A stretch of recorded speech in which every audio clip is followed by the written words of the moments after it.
Visões Populares, o podcast que conecta você a vozes que fazem a diferença.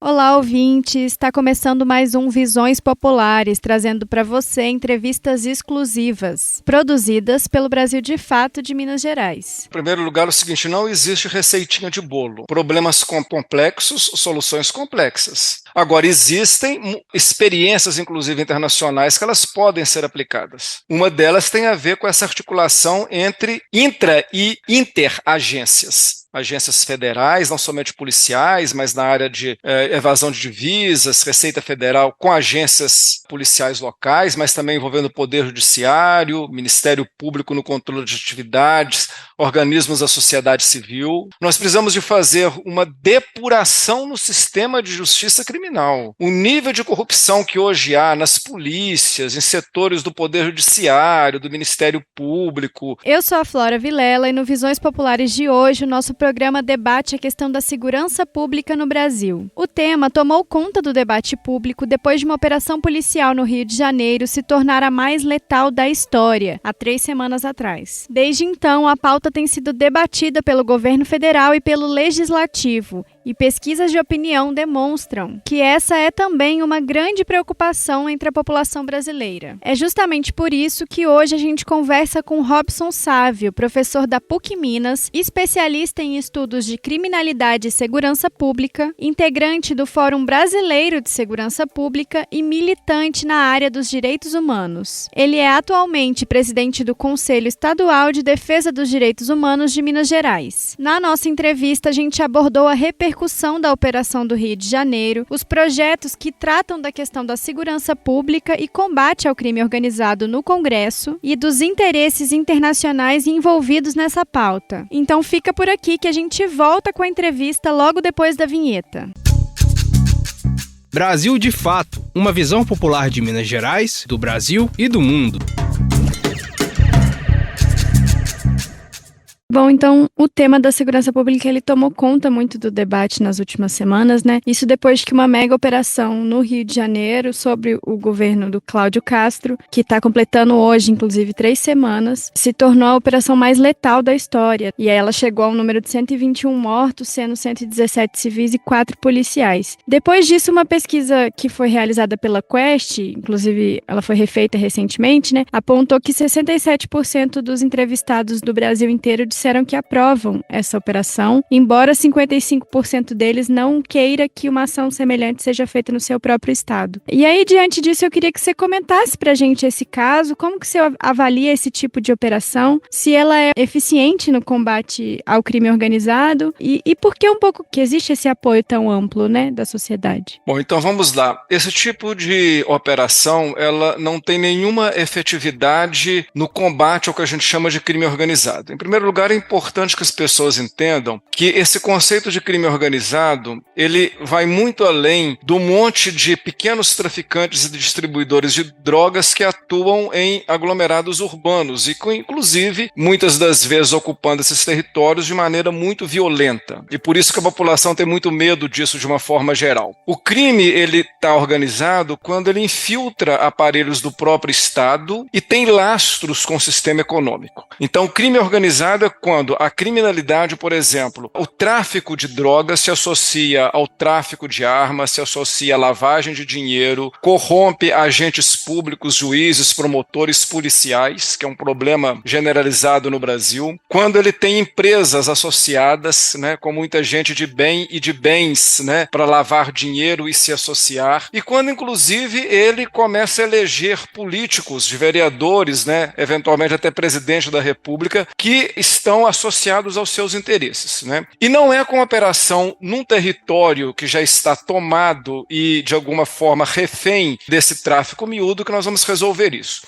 Essas operações elas são panfletárias, elas despertam muita curiosidade da nossa população, elas passam uma falsa sensação de que há um combate de fato ao crime, mas isso não redunda em nada. Daqui a alguns dias, todas aquelas pessoas que estavam associadas ao tráfico de drogas, elas vão ser repostas por outras pessoas e o tráfico vai continuar. Além disso, Flora, é uma coisa muito importante que nós precisamos dizer para as pessoas, que o Estado, o poder público, não pode agir como bandidos. Os agentes públicos não podem operar na mesma perspectiva da bandidagem, a agir ao arrepio da lei, na violência, implantando o medo e o terror. Isso não é Estado de Direito. Isso é bandidagem associada ao poder do Estado para implantar terror e deixar as pessoas desesperadas, em primeiro lugar. E, em segundo lugar, é preciso dizer que, no caso específico do Rio de Janeiro, há um comprometimento tão grande entre instituições do Estado e o crime organizado, que, inclusive, há suspeitas de que, naqueles territórios onde houve essa chamada mega-operação, esse morticídio, eram territórios geralmente dominados por milícias. As milícias no Rio de Janeiro e em outros locais, elas têm a participação muito intensa de policiais, da ativa e da reserva, e essas milícias elas estariam sendo ameaçadas pelo Comando Vermelho, que está ampliando a sua base territorial no Rio de Janeiro. Então há uma suspeita terrível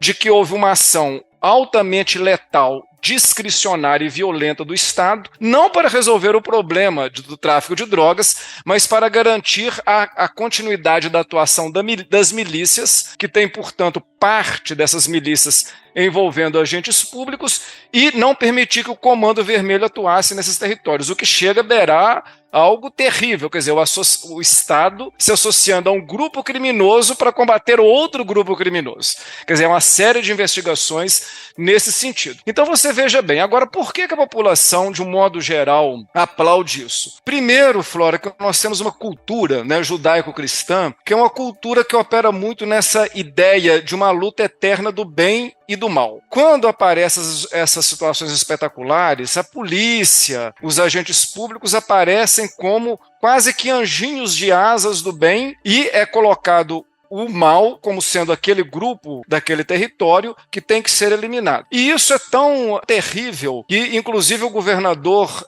do estado, que foi o mandante dessa ação, ele foi aplaudido dentro de uma igreja, mostrando como que o absurdo que nós chegamos, como que discípulos daquele que foi morto e torturado pelo Império Romano pode aplaudir alguém que trabalha nessa mesma perspectiva. Mas eu estou dizendo que, primeiro, nós temos essa cultura, então, de uma eterna luta entre o bem e o mal, e a mídia empresarial, nesse caso, atua para dizer quem é do bem e quem é do mal. O do bem, né, são aqueles, né, que eventualmente libertam os territórios dominados, mesmo utilizando as mesmas estratégias do crime. E os do mal são aqueles que estão lá, inclusive a população, pessoas que não tinham nada a ver, como a gente está percebendo. Além disso, além dessa cultura, né, que é uma cultura violenta, né, nós temos uma cultura altamente violenta no Brasil, é só a gente ver as redes digitais, como está cheio de pessoas que aplaudem violência, a barbárie, a tortura, desde que seja com o outro, porque quando acontece consigo ou com seu familiar, aí não. Aí eu sou do bem, não pode acontecer comigo. É o maniqueísmo do bem contra o mal. Mas também há uma situação real de que nesses territórios que eles estão tão dominados por esses grupos armados, sejam eles traficantes de drogas, de armas, milícias que controlam esses territórios, né? Uma solução que parece resolver o problema sempre é aplaudida. O problema é que isso não vai resolver o problema. Isso continua mantendo essas comunidades na mesma situação de opressão. Eventualmente sai um grupo criminoso e entra outro, às vezes inclusive mais violento e pior, com a participação de agentes do Estado. Então é lamentável tudo isso, né? É lamentável inclusive que, sob o ponto de vista simbólico, as pessoas, instituições que devem trabalhar na perspectiva do Estado democrático de direito não atuem, né, para esclarecer a população de que desde a década de 80 no Rio de Janeiro nós vemos morticídios atrás de morticídios, políticos da pior qualidade sendo eleitos pelo sangue de vítimas, muitas delas inocentes. Ninguém é contra a ação da polícia para prender dentro dos limites da lei infratores, traficantes, traficantes de armas e etc, etc. Mas nós tivemos no Brasil, alguns dias antes, né, uma operação que atuou no coração do crime organizado, que é aquele crime estruturado dentro do aparato do Estado e com a participação do poder econômico, em São Paulo, e que não teve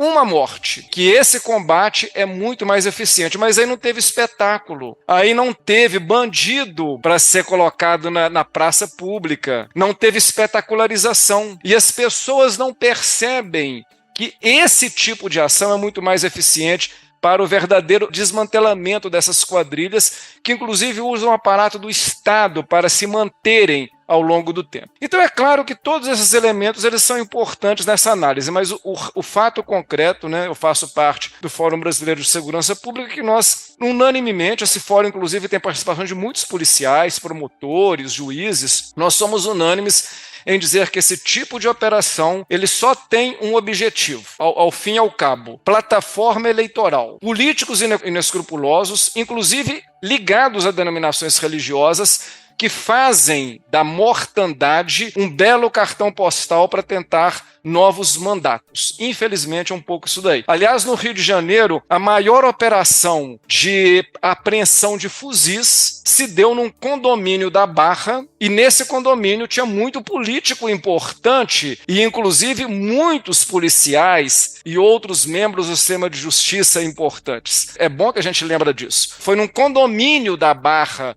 onde houve a maior apreensão de fuzis e armas perigosas. Não foi nos territórios das favelas. Então a gente mostra como que esse tipo de operação ela é pensada sistematicamente com um objetivo que não é combater o crime organizado, certamente. Bom, e aí, como resposta à repercussão que esse caso deu, né, o governo federal ele propôs ao Congresso 2 novos dispositivos sobre o tema. O primeiro deles é a PEC da Segurança Pública, que institui um Sistema Único de Segurança Pública. Ela já estava em andamento antes da operação, mas ela está travada no Congresso, ela segue travada no Congresso. Queria que você explicasse para a gente qual que é a finalidade dessa PEC e como que você avalia a efetividade das mudanças que ela propõe. Bom, tanto a PEC quanto o chamado projeto antifacção tem fundamentalmente alguns objetivos que eu acho que são fundamentais. Primeiro, uma articulação entre agências do Estado, portanto, Polícia Federal, Polícia Rodoviária Federal, eventualmente a Agência Brasileira de Inteligência, porque hoje organizações criminosas elas são transnacionais, elas têm outras ligações com outras modalidades do crime, mas também que inclua Receita Federal, COAF, Banco Central. Nós estamos nesse momento que nós estamos gravando essa nossa conversa, tem uma operação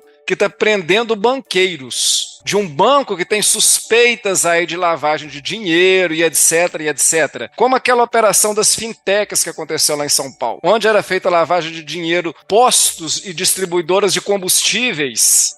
Olha bem, né? Inclusive é muito interessante porque essa operação ela bloqueou uma dessas distribuidoras de combustíveis e o governador do Rio de Janeiro colocou a Advocacia Geral do Estado para defender essa distribuidora. Como que uma pessoa que diz que estava combatendo o crime organizado se associa a um grupo que está sendo, digamos, colocando o Estado associado a um grupo que está sendo acusado de lavagem de dinheiro? Mas então, articular agências federais, não somente policiais, mas, por exemplo, agências como essa, Receita Federal, COAF, Banco Central, com agências estaduais, então, polícias estaduais, civis e militares, ministérios públicos estaduais, defensorias públicas, e primeiro articular, porque hoje, quando a gente pensa em crime organizado, nós temos que pensar muito mais do que os territórios. Os territórios são a ponta visível de onde é uma guerra sangrenta e que chama a atenção da opinião pública. Aliás, onde se consome mais drogas também não são nas favelas e nos aglomerados, são nos bairros nobres, onde não há nenhuma operação policial desse nível. São nos condomínios onde estão as remessas de dinheiros ilegais e os fuzis, que também não há nenhuma operação policial, porque isso depende de investigação, isso depende de outro tipo de ação. Então esses projetos eles trabalham principalmente numa articulação entre múltiplas agências com o objetivo comum de desmantelar o crime organizado a partir da infiltração de seus agentes nos sistemas público e privado, porque é importante dizer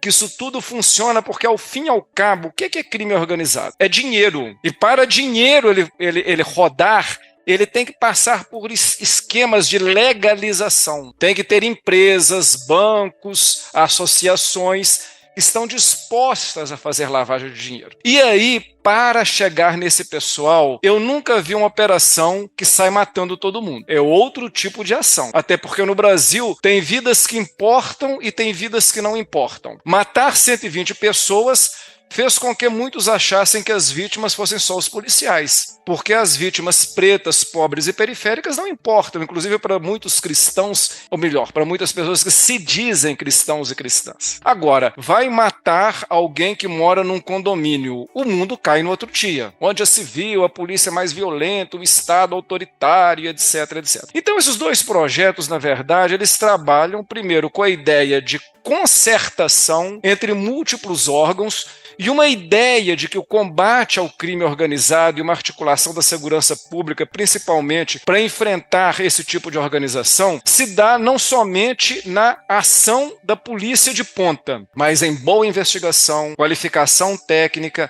articulação inter e intragovernamental, atividade de longo prazo, desmantelamento financeiro dessas quadrilhas, ou seja, uma série de organizações. Veja bem, qual que é o problema disso? Isso geralmente não gera manchetes espetaculares para movimentar os sentimentos e os afetos, principalmente das redes digitais. Por isso que na hora que a Quest ela faz uma pesquisa, está todo mundo com aquele tema, né, entalado, aparecem esses números violentos, tipo assim, as pessoas concordando que mortandade está liberada no Estado, que deve agir dentro da lei. Mas com detalhe, desde que seja com outro. Porque todo mundo gosta de uma polícia violenta, desde que seja com outro. Todo mundo gosta de um juiz que haja ao arrepio da lei, desde que faça isso com outro. Todo mundo gosta de um líder autoritário, desde que seja com os outros. Porque essa é a nossa cultura.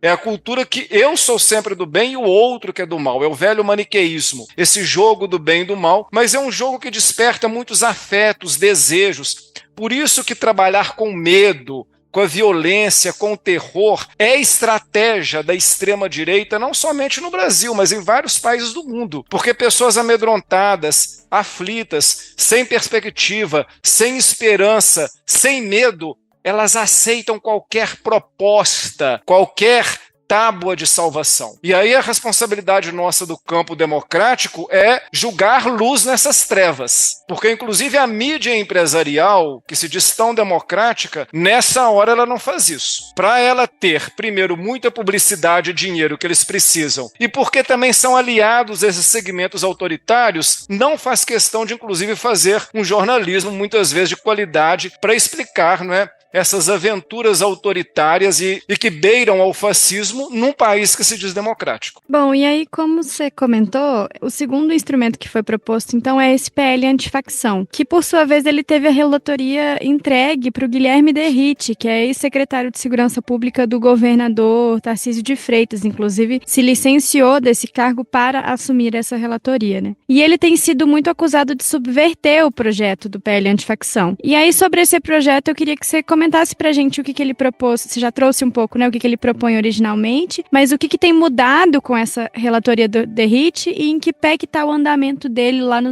Legislativo. Vamos então fazer uma breve ficha, digamos assim, uma breve biografia do senhor Derrite. É um policial da rota que inclusive foi expulso, acusado de uma mortandade de pessoas. Inclusive tem um áudio que ele diz que um policial que não mata pelo menos 3 pessoas, ele não é digno de ser chamado policial. Dentro da própria corporação, que é uma corporação bastante violenta, ele foi, inclusive, expulso disso daí. Mas foi eleito graças a esse clamor por uma ideia de segurança pública a qualquer custo. E foi colocado junto a um governo que também flerta o tempo todo com a extrema-direita e quer fazer dessa publicidade de segurança pública, digamos assim, um mote principal da sua ação governamental. Nós sabemos, por exemplo, daquela operação que houve lá na Baixada de Santos, que a Polícia Militar fez lá um estrago, Ministério Público, né, que é o órgão responsável pelo controle das polícias, Muitas vezes a gente não sabe o que o Ministério Público está fazendo, não somente em São Paulo, mas em vários lugares. Eu presido aqui o Conselho Estadual de Direitos Humanos e sei um pouco disso. Né? Poder judiciário altamente moroso quando se trata de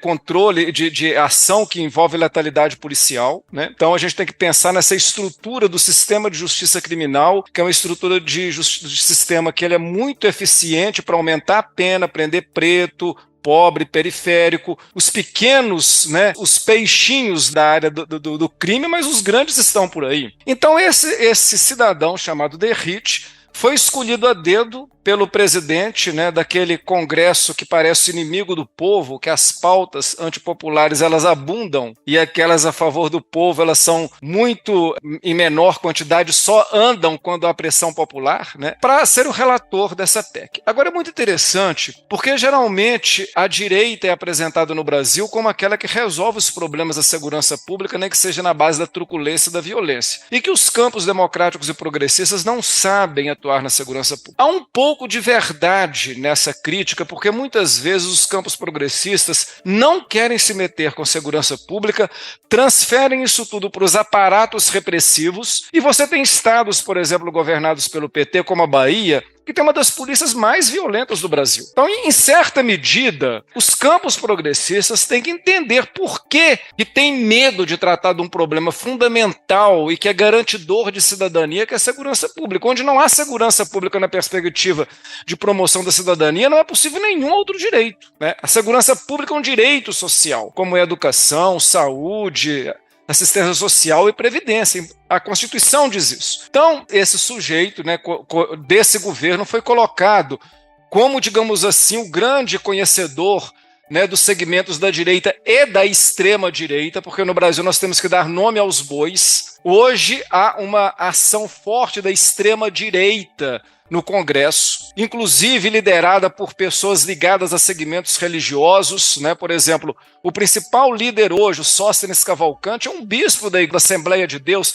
quer dizer, é uma associação entre grupos religiosos e grupos militares e uma pauta altamente antipopular para relatar esse projeto. E o que é que ele faz? Uma preciosidade. Ele faz um substitutivo em relação ao projeto encaminhado para o governo, tirando a principal agência de combate ao crime organizado dessa função que é a Polícia Federal. Primeiro lugar. E em segundo lugar, criando uma modalidade chamada terrorismo, que é a senha para que governos como Trump, que acham que são donos do mundo e principalmente do seu quintal, que é a América Latina, possam utilizar dessa estratégia para atuar dentro de um outro país sem pedir autorização. Ou seja, um projeto que, primeiro, tira a principal agência de combate ao crime, que é a Polícia Federal, e, segundo, abre as nossas portas da soberania para que um outro Estado, em nome do combate ao terrorismo, que esses grupos criminosos, eles podem fazer ação terrorista, mas eles não são grupos terroristas, porque eles não têm como função derrubar um governo, e isso que é terrorismo de Estado, para que depois os coleguinhas do Império Decadente do Norte possam criar uma forma de atuar no Brasil. Então, veja bem, é claro que até gente do centro democrático, né, falou, não, assim não dá, porque tirando a Polícia Federal e abrindo para o Brasil virar, digamos assim, de novo um quintal estadunidense, aí também é demais. E começou também uma grande mobilização na sociedade, fazendo com que nós já estejamos no quarto substitutivo. Ou seja, se o cara mais brilhante da extrema-direita na área da segurança pública, ele propõe isso, imagina aqueles que não são tão bons. Veja como é que o engodo que é essa política truculenta da extrema-direita, mas que desperta muitas emoções nas pessoas. Não, ter polícia violenta, ter juiz duro. Né? Veja, por exemplo, a extrema-direita sempre diz que a gente precisa de uma justiça dura, menos quando é com o ex-presidente e com a sua turma. Aí são autoritários, nós somos do bem, aí já não serve. Então, veja bem, muita pressão da sociedade civil, dos pesquisadores, dos especialistas, fez com que o gênio da extrema-direita da segurança pública tivesse que começar a alterar o seu projeto. E, de fato, nós estamos gravando esse podcast hoje no dia em que, segundo o presidente da Câmara, aquele que quer agradar gregos e troianos, e quem quer agradar Deus e o diabo desagrada ambos, nós sabemos bem disso, está dizendo que vai colocar isso em votação. Nós não sabemos o que vai acontecer, mas tem um velho ditado que diz o seguinte: numa colcha velha não se resolve com remendos novos. Ou seja, não é com remendozinho aqui ou outro ali que nós vamos resolver esses problemas sérios num debate afoito, rápido, sobre questões muito sérias. O que está agradando a extrema-direita no atual momento? Uma ideia das mais perversas. A velha ideia do Estado penal, ou seja, aumentar penas de 30 para 40 anos, etc. e tal. Numa sociedade que já está com o sistema prisional atolado, que nós gastamos hoje em alguns estados mais com encarceramento do que com educação, eventualmente, e que nesse sistema prisional o Estado não tem quase que nenhum controle e ali acaba sendo uma fábrica de novos criminosos. Mas agrada parte dessa sociedade que quer violência, Estado penal para o outro, porque quando é para mim não serve. Então, até agora, nessas modificações, aumenta penas, etc. e tal, mas pelo menos parece que algumas questões, né, a questão lá do terrorismo saiu, a questão de tirar a Polícia Federal saiu, mas ainda tem uns jabutis. Jabutis são aquelas emendas que é feita, né, num projeto de lei, etc. e tal. Por exemplo, um deles diminui muito a possibilidade de ação da Polícia Federal, porque hoje, se você tem a apreensão de patrimônio ligado ao crime, a Justiça pode autorizar a venda enquanto o processo não está transitado e julgado, né, e essa venda ser revertida para organizações policiais para continuar no combate ao crime. Por exemplo, eles estão querendo tirar isso, dizendo que só pode ser vendido patrimônio depois de transitado e julgado, que pode demorar 20 anos. Eu fico perguntando assim, e queria que os nossos ouvintes perguntassem, por que alguém que defende o combate ao crime está preocupado em patrimônio de quem é considerado criminoso? Para que defender isso daí? Se por um acaso lá no final for comprovado que aquele grupo criminoso era inocente, o Estado devolverá. Mas por que tem que esperar? Então, veja bem, tem detalhezinhos ainda que são muito capciosos, né? E vamos ver no que vai dar. Mas o que fica claro é o seguinte, né? O senhor Derrite e Companhia Limitada parece, ao que tudo parece, a única coisa que eles não querem é combate ao crime organizado. Eles querem fazer populismo penal para agradar os segmentos da extrema-direita e agradar também parte da população que não é desse setor da sociedade, mas que acha que legislação penal dura, polícia violenta, justiça discricionária resolve os problemas. Por quê? Porque já são reféns da violência, do medo, do terror. Isso, em tempos de redes digitais, isso é levado à enésima potência, inclusive com uma operação clara de algoritmos dessas big techs que trabalham com caos, com medo e com a violência como forma de desestabilização de governos e de instituições da sociedade, como nós sabemos. Bom, Robson, e aí você trouxe um pouco, né? Mas desde a operação do Rio de Janeiro, passando pelo envio de relatórios de inteligência pelo governador carioca ao governo Donald Trump dos Estados Unidos, o que já foi comprovado, a escolha do Derrite como relator do PL antifacção, mas chegando inclusive a essa tentativa de equiparação do crime organizado ao terrorismo. Isso tem sido apontado como vários sinais, né, de que a situação da segurança pública e do combate ao crime organizado pode estar sendo usada de uma forma política, assim. E aí, queria que você comentasse pra gente se você concorda com esse apontamento e qual que é o risco para o Brasil, caso isso seja verdade, principalmente pensando nessas interferências externas no nosso país e assim, com ênfase a um discurso que os Estados Unidos já têm feito na América Latina de combate ao que eles chamam de narcoterrorismo, né? Bom, essa ideia de narcoterrorismo, nós estamos vendo que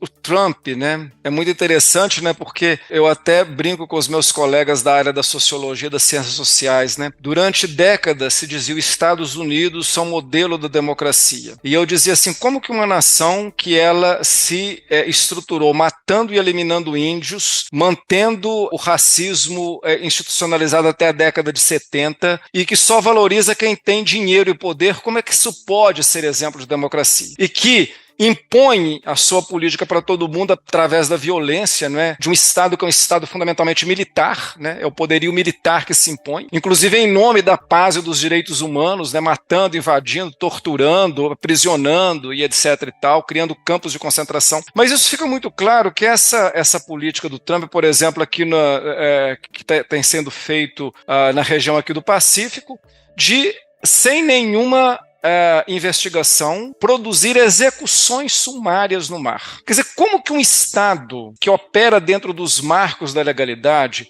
ele pode produzir execução sumária e fazer propaganda disso como um troféu? É disso que nós estamos falando. E que a mídia mostra isso como algo bom. Está matando ali alguns terroristas.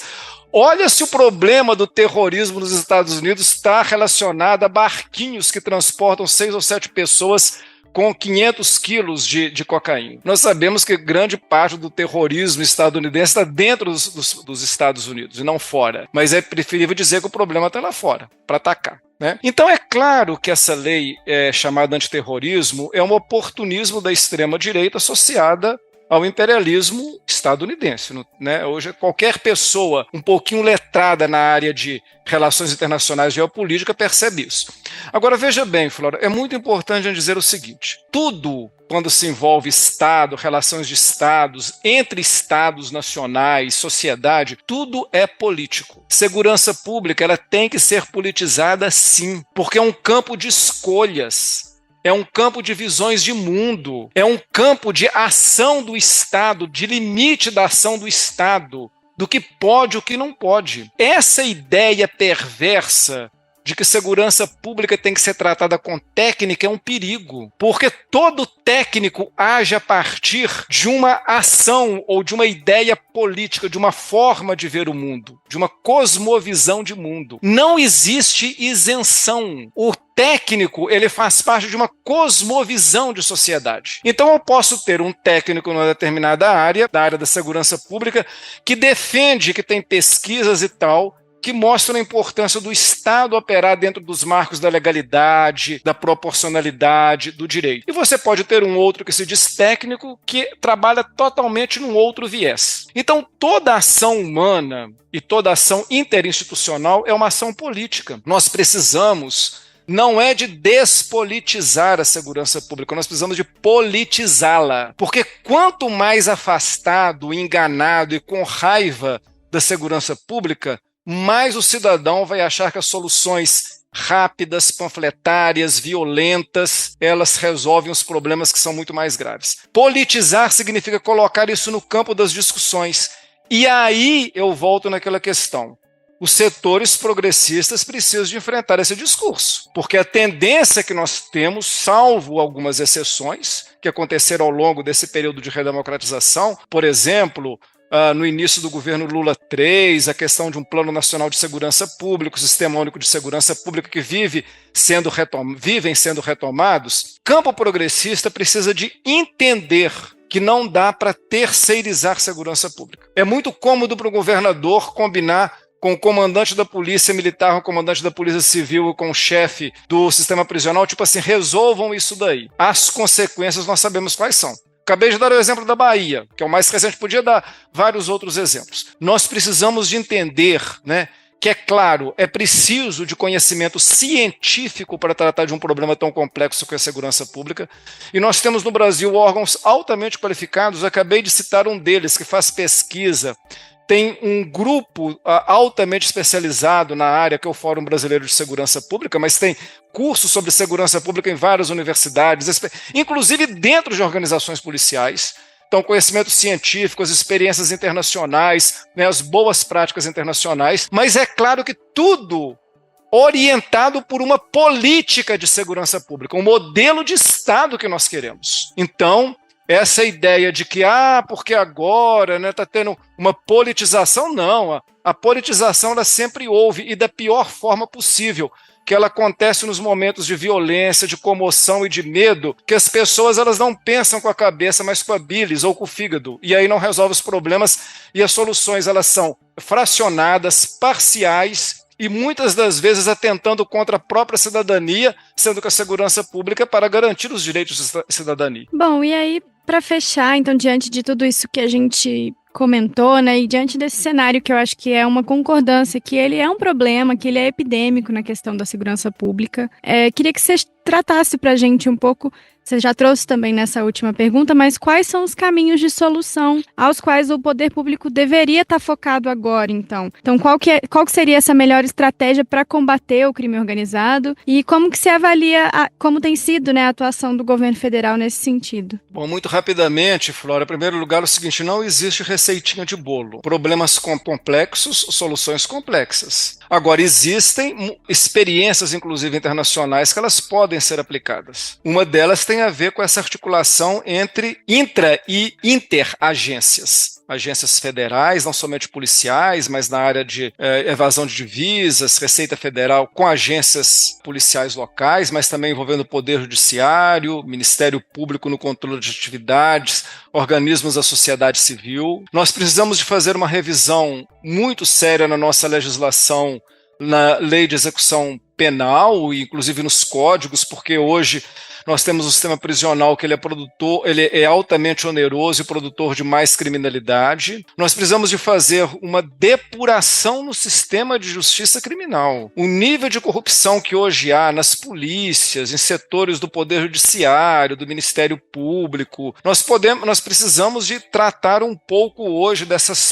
pautas altamente violentas que são a base eleitoral de pessoas, desde Câmara de Vereadores até o Congresso, eventualmente o Poder Executivo. Então você veja bem, são muitas as ações, né, que envolvem investimentos em inteligência, articulação interagência, ações para desmantelar organizações criminosas através de questões de investigação, lavagem de dinheiro, né? E uma mudança cultural, né? O problema é que, por que também que os governos, e eu posso falar um pouco do governo, né, federal atual, por que às vezes os governos eles são um pouco reativos? Porque a opinião pública ela não está justamente formada o suficiente para aprovar projetos estruturais de longo prazo. A ideia, né, de que uma ação panfletária, violenta, resolve, ela ainda está muito presente no imaginário. Então falta base popular para que projetos estruturais de longo prazo, eles prosperem, por exemplo, em termos de iniciativas legislativas. E aí tem o campo da sociedade civil que precisa de atuar nisso, né? Os movimentos sociais, né? Os grupos que estão preocupados com a cidadania, envolver nessa pauta. Porque se não houver também uma formação de uma base social que sustente projetos estruturantes da segurança pública, os governos eles podem ter interesse, mas os projetos não avançam. Por exemplo, nós temos um projeto muito importante na Câmara, que está lá parado há muito tempo, que é o seguinte projeto que tem tudo a ver com crime organizado. Empresas devedoras contumazes, ou seja, empresas que são criadas de fachada para lavar dinheiro e elas continuam com dívidas eternas e não pagam. Então aqui está um instrumento interessante de combater crime organizado, só que essas empresas têm lobbies fortíssimos no Congresso, o projeto não avança. Então, quer dizer, o que eu estou querendo dizer? É bobagem as pessoas pensarem que numa situação tão complicada de segurança pública, isso não é somente no Brasil, em outros países, nós iremos resolver isso de forma panfletária, rápida e com situações violentas. Violência gera mais violência, até no âmbito interpessoal. Mas para que hajam, né, projetos estruturadores, e para que os governos tenham, inclusive, capacidade de pauta, é preciso também ter base social para apoiar isso. E aí, talvez, eu estou dando uma resposta do tipo, o que também nós podemos fazer nesse debate, né? E eu acho que isso é importante. Bom, gente, a nossa conversa foi muito importante, mas o Visões Populares de hoje fica por aqui. Eu queria agradecer a participação do Robson e na próxima semana tem mais entrevistas exclusivas e reflexões que transformam. Todas as quartas-feiras no canal do Visões Populares no Spotify ou na Rádio Autêntica Favela FM. E agora com uma novidade, você pode acompanhar o Visões Populares também pelo YouTube. É só procurar por lá Brasil de Fato MG. Se você está ouvindo a gente gente agora pelo Spotify ou pelo YouTube, comenta por aqui o que achou desse episódio. Não se esqueça de curtir e compartilhar o episódio com os amigos e dar 5 estrelas pro podcast. Se você tá ouvindo a gente agora pela rádio, perdeu alguma parte do episódio, quer ouvir de novo ou quer compartilhar com os amigos, é só buscar o Visões Populares lá no Spotify ou no YouTube. Acompanhe também o Brasil de Fato MG nas redes sociais para você não perder nenhuma novidade. E até lá! Se encerra aqui o Visões Populares, análises e reflexões sobre os temas que impactam o nosso dia a dia.